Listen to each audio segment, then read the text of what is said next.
Avant l'arrivée des Français, les natifs de Guyane avaient déjà fait échouer 3 tentatives de colonisation européenne. Leur terre n'étant pas terra nullius, c'est-à-dire n'appartenant à personne, ils allaient se charger de le rappeler aux nouveaux envahisseurs. Des chefs légendaires prirent alors la tête de véritables rébellions contre l'oppresseur colonial.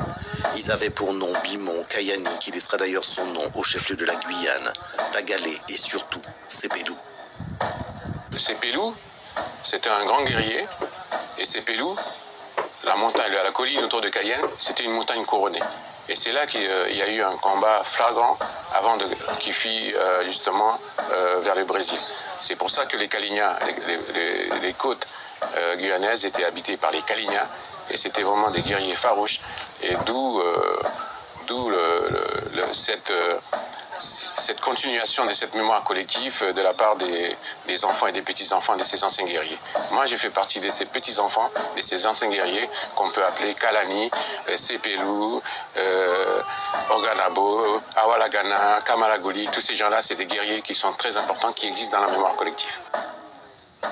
Héros d'hier, légende encore vivante pour nombre de jeunes autochtones en recherche de références et surtout d'action.